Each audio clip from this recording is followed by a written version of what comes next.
Quando Capitão América Guerra Civil saiu nos cinemas, todo mundo estava empolgado para a primeira aparição do Homem-Aranha no MCU, incluindo eu, obviamente.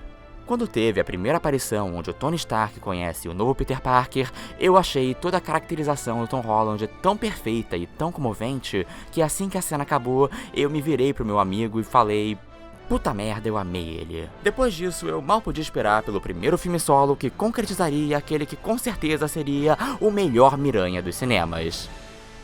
Isso não foi o que aconteceu.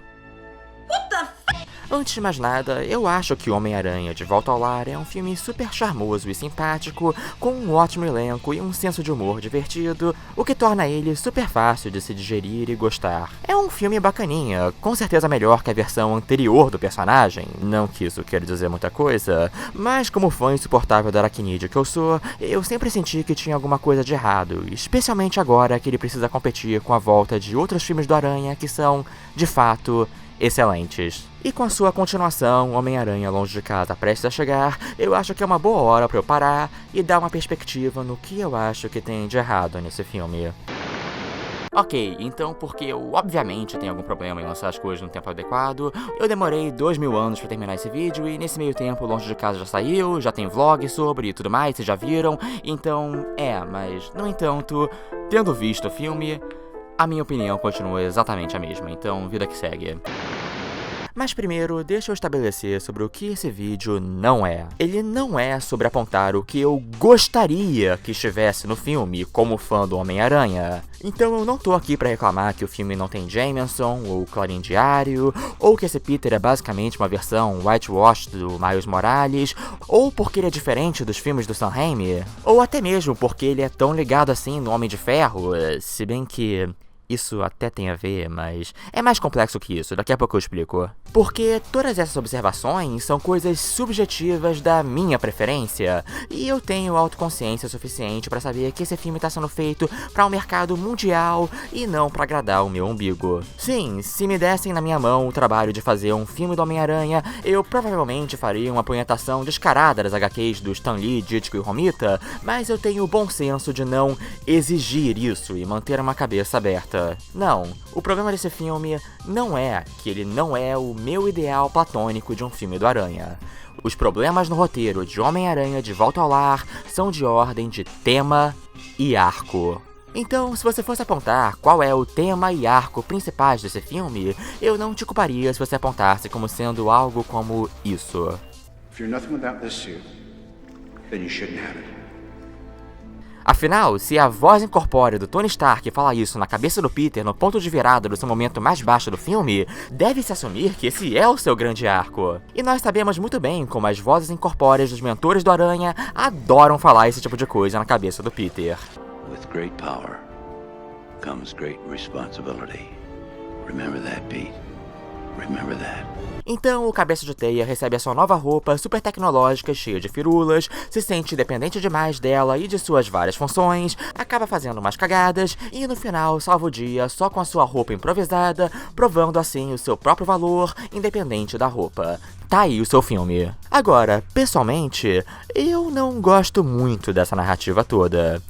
Eu acho ela meio boba. É o tipo de trama que eu esperaria ver em um episódio de um desenho animado do Aranha, e não um dos melhores.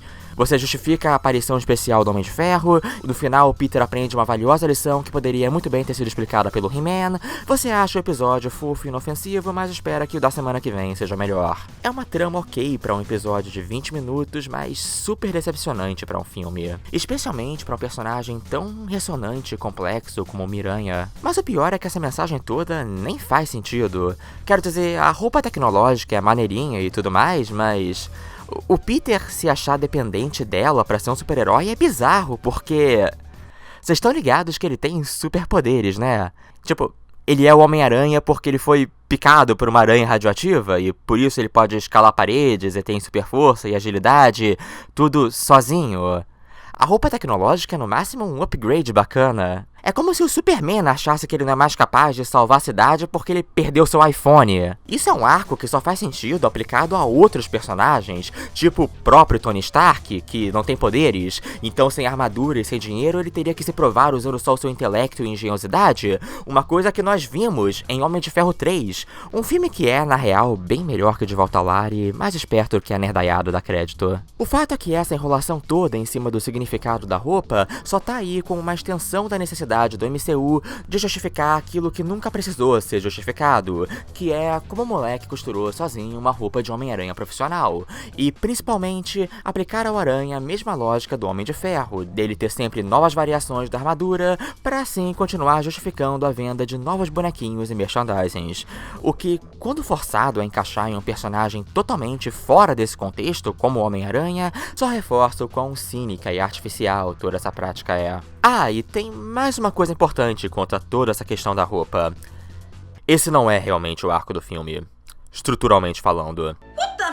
É um chamariz para te distrair do verdadeiro arco, que é ainda mais inconsistente dentro da sua própria execução. Então, qual é esse arco? Bem, no filme nós somos introduzidos a um Peter Parker que acabou de voltar da luta do aeroporto que aconteceu na Guerra Civil, e agora mal pode esperar para ser convocado para novas missões com o Homem de Ferro e se provar um super-herói à altura dos Vingadores, meio como um plano de carreira. É diferente de Homem-Aranha 2, onde o Peter deve aceitar que ele precisa ser o Homem-Aranha, como metáfora das responsabilidades que precisamos assumir na vida adulta. Até porque, diferente dos outros filmes, onde ele é a única pessoa que pode impedir o supervilão maluco da vez de destruir a cidade, aqui já existe uma porrada de outros heróis mais experientes que ele para fazer esse trabalho. Então, em De Volta ao Lar, nós somos apresentados a uma Nova York que simplesmente não precisa tanto assim do Homem-Aranha. Inclusive, ela é bastante segura. E isso não é só porque os Vingadores e outros heróis já existem. O Aranha atua no Queens depois da aula e não tem nenhuma grande ameaça rolando, coisa que ele acha até frustrante. Isso é até a gangue do Abutre começar a se expor e o Peter vê isso como a sua grande chance. E tá aí o tema central do filme que diferencia ele de todos os outros. Se Homem-Aranha 2, por exemplo, é sobre como o Peter precisa crescer e se tornar um adulto, De Volta ao Lar é como o Peter precisa aceitar que ele ainda não é um adulto e não insistir em responsabilidades que ele ainda não tá preparado para assumir. E tudo bem com isso é um take bem diferente, mas ainda assim bastante válido. O problema é como o filme resolve isso. Ou melhor, como ele não resolve isso. Ao longo do filme, o Peter vai fazendo várias cagadas nas suas tentativas de capturar o Abutre e se provar a qualquer custo. E é aí que eu sinto que vários dos elementos centrais do Homem-Aranha são meio que jogados pela janela. Por exemplo, é no meio dessas inconsequências que o Peter dá pro Ned um dos artefatos que ele pegou da gangue do Abutre, sem saber que aquilo na verdade era uma bomba, que detona quando o Ned tá com os colegas no meio do elevador do Monumento de Washington e por pouco que eles todos não morrem. E depois disso, a sua reação com esse rebosteio todo é nenhuma. Inclusive, o pessoal todo da escola acha o Homem-Aranha demais por ter salvado todo mundo e o Peter tá super de boa em tomar o crédito, mesmo ele tendo sido responsável por ter colocado eles em perigo em primeiro lugar. E isso me incomoda profundamente. Pensa só, por muito pouco que o Peter não mata todos os seus amigos. E ele não tá nem aí pra isso. Ele continua agindo de forma completamente irresponsável e egoísta e não tendo que encarar consequências pra nada, nem mesmo nas pequenas coisas. Por exemplo, ele simplesmente abandona sua equipe de decato acadêmico no começo do filme, aí decide voltar no último minuto só pra conseguir carona pra Washington, aí ele não aparece na competição, mas a equipe dele vence mesmo assim e ninguém tá puto com ele e o assunto morre por aí. Esse tipo de coisa acontece várias vezes ao longo do filme. E mesmo depois que ele quase causa a morte de mais uma galera de novo mais pra frente no filme, o pior que acontece, que é o nosso final de segundo ato, é ele levar um esporro do Tony Stark e perder a roupa. Como uma criança mimada sendo colocada de castigo e agindo como se isso fosse o fim do mundo. Isso não é meio que o oposto de como uma história do Homem-Aranha acontece? Que geralmente não importa o quanto ele se esforce, mesmo quando ele consegue derrotar o vilão, as consequências fazem ele sentir que ele ainda saiu perdendo. Isso não é só decepcionante pro que se espera do Homem-Aranha, mas é meio desagradável pro herói de qualquer filme. E aí, como isso se resolve? Como Peter se redime por perseguir o vilão de forma inconsequente, colocando inúmeros inocentes em risco? Ele persegue o vilão de forma inconsequente e coloca inúmeros inocentes em risco, só que dessa vez ele vence! E por causa disso, ele tem um novo insight de humildade e rejeita a oferta do Tony Stark para se juntar aos Vingadores e continua sendo o amigão da vizinhança. Por algum motivo. Roteiro? Eu perdi alguma coisa? Sério? Como exatamente o Aranha lutar com o Abutre no avião invisível dos Vingadores e vencer faz com que ele decida que ele não tá preparado pra ser um Vingador? Muito pelo contrário, isso só prova que ele é tão foda e preparado quanto ele sempre disse que ele era e não precisava crescer em primeiro lugar. E por isso ele rejeitando a oferta do Stark no final parece um momento muito insincero, algo que não foi conquistado. E isso sem falar no fato que tudo isso é desfeito logo em seguida na Guerra Infinita. Isso é uma coisa que acontece muito em filmes da Marvel, esse em especial. Ele tem toda a estrutura e as batidas emocionais de um roteiro hollywoodiano tradicional bem amarrado, mas não está particularmente interessado na coesão dos seus temas, restando apenas um veículo vazio com a ilusão que esse é um filme sobre alguma coisa. Eu sei que as pessoas adoram reclamar sobre a fadiga de origem e tudo mais, mas seria muito bem-vindo se tivesse alguma voz de sabedoria para explicar pro Peter a importância de grandes poderes e grande responsabilidade nessa versão. Porque aqui tudo que nós temos é o Tony Stark. E, quer saber? O Tony Stark é uma péssima figura para ser o mentor. Isso não sou eu jogando opiniões, a Marvel já fez uns 4 filmes sobre isso e ficou martelando essa ideia por uns 10 anos. E tudo isso se conecta a um outro problema estrutural do filme, que é o papel do vilão. Agora, o Abutre é uma das coisas mais legais do filme. Pessoalmente, eu não sou muito fã do visual dele. Eu sei que o visual dos quadrinhos é meio ridículo, mas eu sou muito mais a favor de ridículo do que genérico, como no filme. Mas o personagem do Adrian Toomes foi surpreendentemente muito bom. Completamente diferente dos quadrinhos e provavelmente inspirado nas ideias que o Sam Raimi tinha pro Abutre no Homem-Aranha 4, que nunca veio, onde ele seria o pai da Gata Negra, mas funciona muito bem. O Michael Keaton é ótimo, toda a sequência onde é revelado que ele é o pai da Liz e depois onde ele deduz a identidade do Peter no carro é fantástica e, pra mim, de longe a melhor parte do filme. E o jeito que o filme interpreta o personagem como um cara comum de classe operária é bem interessante e também dá uma boa motivação pra ele, que também é bem diferente do cientista que ganha poderes depois de um acidente e surta igual a praticamente todos os vilões dos outros filmes do Aranha. Mas todo o papel dele como antagonista tem um problema. Ele não se conecta tematicamente com o que o Peter passa pelo filme. Isto é, num roteiro bem amarrado, você esperaria que o conflito interno se relacionaria melhor com o conflito externo, ou seja, a ameaça do Abutre. Mas o mais estranho é que deveria se conectar, porque a minha impressão é que o filme foi todo estruturado justamente para isso acontecer. Na primeira cena do filme é estabelecida a motivação do Abutre, na qual ele e sua pequena empresa foram contratados pela cidade para limpar os destroços depois da Batalha de Nova York no primeiro Vingadores. Eles já tinham investido um bom dinheiro nisso, mas aí, de última hora,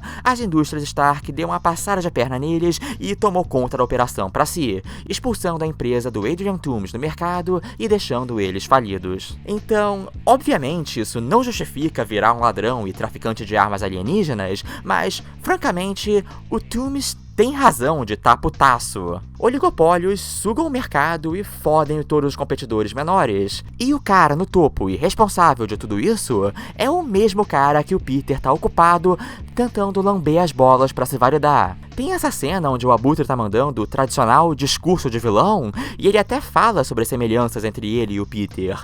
Mas o bizarro é que isso não tem nenhum impacto na história ou no desenvolvimento do próprio Peter. O que é muito estranho, porque eu sinto que todo o terreno da narrativa foi preparado justamente para que isso fosse algo relevante. É como se no final de Pantera Negra, o T'Challa cagasse completamente para tudo que o Killmonger falou e continuasse com a política isolacionista de Wakanda, tipo, ele não aprendeu nada.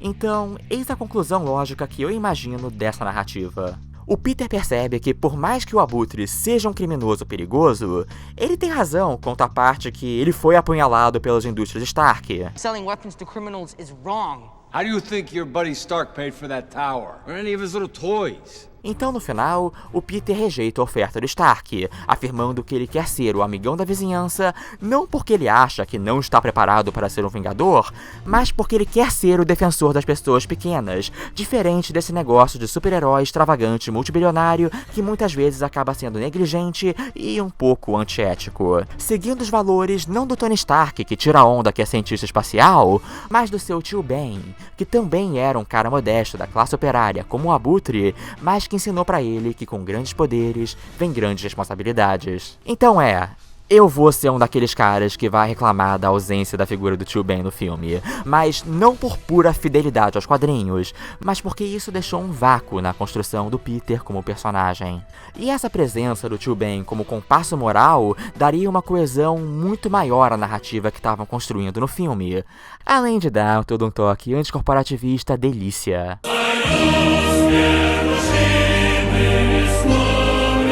Essa conclusão seria inclusive parecida com o arco do primeiro filme do Aranha, que amarra a origem dele na primeira metade do filme com o seu confronto do Duende Verde na segunda metade, através de ter o Norman Osborn, outro empresário ricaço tentando se projetar no Peter como uma figura paterna, para na reta final o Peter demonstrar exatamente o quanto ele cresceu ao longo do filme. Stop lecturing me, please. I don't mean to lecture and I don't mean to preach. And I know I'm not your father. Then stop pretending to be. 2 horas depois. I've been like a father to you. Be a son to me now. I have a father. His name was Ben Parker. Com exceção do detalhe que o Tony Stark não é abertamente do mal.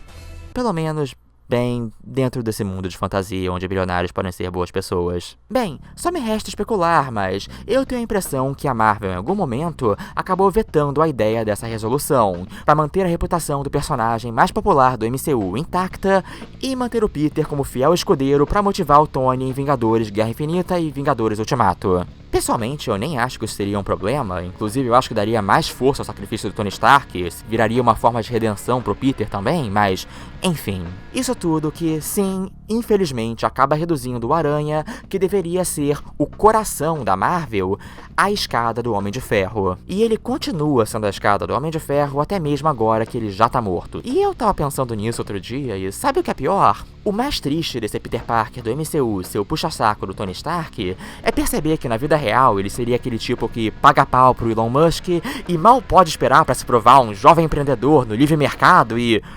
Puta merda, gente, não me façam isso com o meu Miranha, o meu coração não aguenta. Mas falando sério, eu não tô fazendo esse vídeo por hate, obviamente. Tudo que eu quero é que filmes do Aranha sejam excelentes. Eu também gosto pra caramba do Tom Holland, ele é super carismático e parece um cara muito legal pessoalmente. E como eu disse, eu não desgosto desses filmes, eu acho eles filmes perfeitamente agradáveis. Horrível pra mim é Espetacular Homem-Aranha 1 e 2. Eu digo isso porque eu tenho zero intenções de virar o santo padroeiro da internet de quem odeia o Homem-Aranha do MCU e quer argumentos pra se validar. Comigo é só porque eu, como fã muito grande, muito mal do Homem-Aranha, eu sempre acreditei que esses filmes poderiam ser muito mais. E até hoje eu fico frustrado com o quanto eu amei a cena de introdução dele na Guerra Civil e me decepcionei com a falta desse mesmo entendimento do que faz o personagem funcionar em De Volta ao Lar. Porque eu acho que essa é uma questão que vai mais longe. A verdade é que eu não sou muito fã de como esses filmes enxergam os jovens. Eu acho meio condescendente. Por trás de todo o bom humor, esses dois filmes parecem apresentar uma visão um tanto amarga da geração Z. Um espírito de velho rabugento de... esses jovens folgados de hoje que não tem que se preocupar com nada. Metiolato que não arde, vão passar as férias na Europa. Quê? O que resulta em uma caricatura divertida de adolescentes, mas com muita pouca sinceridade ou empatia pela experiência do jovem moderno. Não tem grandes poderes, vem grandes responsabilidades, porque o filme parece acreditar que o suposto jovem bom vivant que ele tá retratando não tem responsabilidade. Então o que ele faz é se encher de signos que podem ser associados a essa geração. Celulares, drones, referências à cultura pop. Não é à toa que a única forma que ele consegue retratar a juventude é através de referências a outros filmes. Sério, eu não aguento mais filmes que acham que podem capturar todos os jovens em cima de fazer pastiches dos filmes de John Hughes. É só comparar com o Aranhaverso, que também tem um monte de celulares e drones e cultura pop e tudo mais, e ainda assim sempre tem um tremendo respeito pelas ansiedades do Miles de querer achar o seu lugar, tudo amarrado não só por uma questão de geração, mas também além de raça e classe. E esse respeito pelos conflitos do adolescente faz uma bela diferença, né? E até esses filmes solos do Jon Watts entenderem isso, ele vai continuar sendo só um filler bacana do MCU e não a representação de um dos maiores super-heróis de todos os tempos. Então até lá, eu continuo na expectativa pelo Aranhaverso 2. Nada como um vídeo do Miranha pra dar uma aliviada. Enfim, só lembrar que eu ficaria muito feliz se você curtisse esse vídeo e se inscrevesse no canal, aperta o sininho e tudo mais. E esses nomes que você vê aqui são dos meus belíssimos apoiadores, que são quem mantém esse canal de pé. E se você quiser se tornar um apoiador e ter direito a várias recompensas, o meu link do Apoia-se tá aqui embaixo. Eu vejo vocês na próxima e não se esqueçam, em tempos de bosta, permanecemos unidos. Até mais!